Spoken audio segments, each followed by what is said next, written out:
ನಾವು ಅಲ್ಲಾನು ದೇವ್ರಂತೀವಿ, ನಮ್ಮ ದೇವರನ್ನು ನಾವು ದೇವ್ ಅಂತೀವಿ. ಈಶ್ವರ ಅಲ್ಲ ಅಂತ ಹೇಳಿದವರು ನಾವು. ಅದನ್ನ ನೀವ್ ಹೇಳಲಿಲ್ಲಲ್ಲ.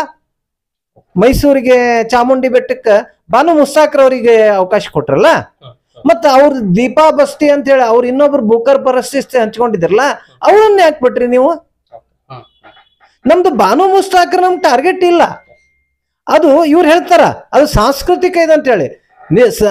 ನಾನು ಯಾವ ಬಾಯಿಲಿಂದ ಹೇಳ್ಬೇಕು? ಸನ್ಮಾನ್ಯ ಸಿದ್ದರಾಮಯ್ಯ ಅವ್ರಿಗೆ ಒಂದು 16 ಬಜೆಟ್ ಕೊಟ್ಟಂತ ಮೇಧಾವಿ, ದೀರ್ಘಕಾಲದ ರಾಜಕೀಯ ಅನುಭವ ಇರುವಂತ ಒಬ್ಬ ಮೇಧಾವಿ ರಾಜಕಾರಣಿ ಅದೊಂದು ಸಾಂಸ್ಕೃತಿಕ ಘಟನೆ ಅಂತ ಹೇಳ್ತಿರಲ್ರಿ ಸಿದ್ದರಾಮಯ್ಯನವ್ರೆ. ಅದು ಸಾಂಸ್ಕೃತಿಕ ಕಾರ್ಯಕ್ರಮ ಅಲ್ಲ ರೀ ಅದು.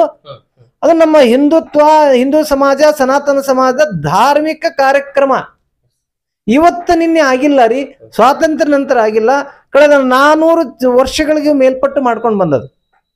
ಇಂಥ ಕಾರ್ಯಕ್ರಮದಾಗ ನಮಗೆ ಇನ್ನೂ ಬಾನು ಮುಸ್ತಾಕ್ರವ್ರಿಗೆ ನಮ್ಗೆ ವಿರೋಧಿಲ್ಲ. ಬಾನು ಮುಸ್ತಾಕ್ರವ್ರು ಹೇಳಿ ನನ್ಗೆ ಈ ದೇವರಲ್ಲಿ ವಿಶ್ವಾಸ ಇದೆ ಅಂತ ಹೇಳಿ. ಯಾಕಂದ್ರೆ ಅವ್ರ ಧರ್ಮದಲ್ಲಿ ಏಕದೇವೋಪಾಸನೆ ಐತಿ, ಅವರ ದೇವರನ್ನ ಬಿಟ್ಟು ಇನ್ನೊಂದು ದೇವರನ್ನ ಇಲ್ಲ ಅಂತ ಹೇಳ್ತಾರ ಅವರು. ನಾವು ಹಂಗಲ್ಲ, ನಾವು ವಸುದೇವ ಕುಟುಂಬಕಂ ಏಕಂ ಸತ್ರ ವಿಪ್ರಾಬಹುದಾವದಂತೆ ಅಂತ ಹೇಳ್ತೀವಲ್ಲ ನಾವು.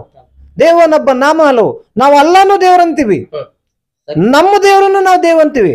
ಈಶ್ವರ ಅಲ್ಲ ಅಂತ ಹೇಳಿದವರು ನಾವು. ಅದನ್ನ ನೀವ್ ಹೇಳಲಿಲ್ಲಲ್ಲ. ನೀವು ಒಪ್ಕೊಡ್ರಿ, ನನ್ಗ ಆ ದೇವರಲ್ಲಿ ನನಗೆ ನಂಬಿಕೆ ಇದೆ ಅಂತ ನೀವು ಹೇಳ್ಕೊಂಡು ಬಂದು ಅದನ್ನ ಉದ್ಘಾಟನೆ ಮಾಡಕ ನಾವು ಸಹರ್ಷದಿಂದ ಅವರನ್ನು ಸ್ವಾಗತ ಮಾಡ್ತೀವಿ. ಆದ್ರೆ ಈ ಮುಂಚೆ ಅವರು ಸ್ಪಷ್ಟವಾಗಿ ಹೇಳಿಬಿಟ್ಟಿದಾರ, ನಾಡದೇವಿ ನಮ್ಮ ಕನ್ನಡ ಭುವನೇಶ್ವರನ್ನ, ಕನ್ನಡ ಭಾಷೆಯನ್ನು ಭುವನೇಶ್ವರಿ ಮಾಡಿ ಮಂದಾರ ಇದ್ರ ಮೇಲೆ ವೇದಿಕೆ ಮೇಲೆ ಕೂಡಿಸಿ ನನ್ನ ಅಲ್ಪಸಂಖ್ಯಾತಳನ್ನ ನನ್ನ ಹೊರಗಿಟ್ಟಿರಿ ನೀವು ಕನ್ನಡ ಭಾಷೆಯನ್ನಂತ ನೀವೇ ಹೇಳಿದಿರಲ್ರಿ, ನಾವು ಕೇಳಿಲ್ಲ.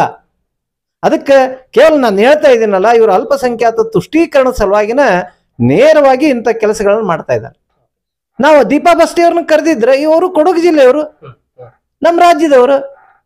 ದೀಪಾ ಪ್ರಶಸ್ತಿ ಬಂದಿದ್ದು ಕೂಡ ನೋಡಿ ಬಾನು ಮುಸ್ತಾಕ್ರಿಗೆ ನೇರವಾಗಿ ಬರಲಿಲ್ಲ. ಬಾನು ಮುಸ್ತಾಕ್ರು ಸುಮಾರು 12 ಕಥೆಗಳನ್ನ, ಪುಟ್ಟ ಸಣ್ಣ ಕಥೆಗಳನ್ನ ಸಂಕಲನ ಮಾಡಿ ಅದು ದಕ್ಷಿಣ ಭಾರತದ ವಿಶೇಷವಾಗಿ ಮುಸಲ್ಮಾನ್ ಮಹಿಳೆಯರ ಮೇಲೆ ಆಗ್ತಿಕ್ಕಂಥ ವ್ಯತಿರಿಕ್ತ ಪರಿಣಾಮಗಳಿಗೆ ಒಂದು ಲೇಖನ ಬರೆದಿದ್ರು, ಆ ಪುಸ್ತಕ ಕಥೆಗಳನ್ನು ಬರೆದಿದ್ರು. ಆ ಕಥೆಗಳನ್ನ ದೀಪಾ ಬಸ್ತಿ ಅವರು ಇಂಗ್ಲಿಷ್ಗೆ ತರ್ಜುಮೆ ಮಾಡಿದ್ರು. ಈ ಬೂಕರ್ ಪ್ರಶಸ್ತಿ ಒಳಗೆ 2, ಒಂದು ಬೂಕರ್ ಇಂಟರ್ನ್ಯಾಷನಲ್, ಒಂದು ಬೂಕರ್.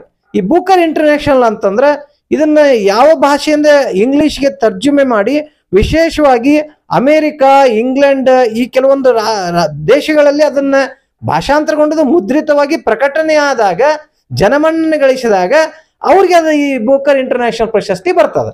ಸೊ ಈಗ ಇದನ್ನ ಬರೆದು ಕೊಟ್ಟಂತವ್ರು ದೀಪಾ ಬಸ್ತಿ ಅವರು, ಇದು ಟ್ರಾನ್ಸ್ಲೇಟ್ ಮಾಡಿದವರು, ಬರೆದಂತವ್ರು ಸನ್ಮಾನ್ಯ ಬಾನು ಮುಸ್ತಾಕ್ರವರು.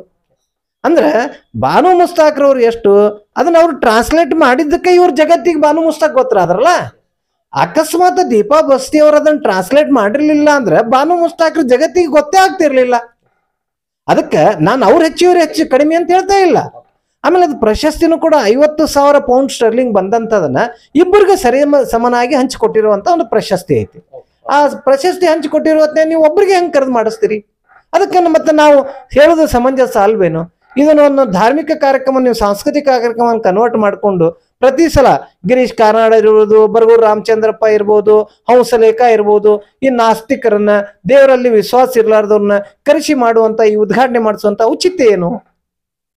ನೀವು ನೇರವಾಗಿ ಹಿಂದೂ ಸಮಾಜ, ಹಿಂದುತ್ವ, ಹಿಂದೂ ಧಾರ್ಮಿಕ ಸಂಸ್ಕೃತಿ, ಸಂಸ್ಕಾರಗಳ ಮೇಲೆ ಈ ಕಾಂಗ್ರೆಸ್ ಸರ್ಕಾರ ಪ್ರಹಾರ ಮಾಡ್ತಾ ಇದೆ ಅಂತ ಹೇಳಿ ನಾ ಈ ಸಂದರ್ಭದಲ್ಲಿ ಆರೋಪ ಮಾಡಬಯಸ್ತೇನೆ. Thank you sir, thank you very much. ಇದಿಷ್ಟು ಸತ್ಯನಾರಾಯಣ ಹೇಮಾದ್ರಿ ಅವರ ಮಾತುಗಳಾಗಿತ್ತು. ಇವತ್ತು ಬಾಗಲಕೋಟೆ ಅಷ್ಟೇ ಅಲ್ಲದೆ ಇಡೀ ರಾಜ್ಯಾದ್ಯಂತ ಯಾವುದೇ ಅಭಿವೃದ್ಧಿ ಕಾರ್ಯಗಳಾಗಿಲ್ಲ. ಹಾಗೆ ಇವರು ಹಿಂದುತ್ವದ ಪರವಾಗಿಲ್ಲ, ಇವರು ವಿರುದ್ಧವಾಗಿದ್ದಾರೆ ಈ ಒಂದು ಕಾಂಗ್ರೆಸ್ ಸರ್ಕಾರದವರು ಅಂತ ಹೇಳಿ ಆರೋಪಗಳನ್ನ ಮಾಡ್ತಾ ಇದ್ದಾರೆ. ಮತ್ತೊಂದು ರೋಚಕ ಮತ್ತು ವಿಭಿನ್ನವಾಗಿರುವಂತಹ ವ್ಯಕ್ತಿಯೊಂದಿಗೆ ಮತ್ತೆ ಬರ್ತೀನಿ. ಎಲ್ಲರಿಗೂ ನಮಸ್ಕಾರ. ವಂದೇ ಮಾತರಂ.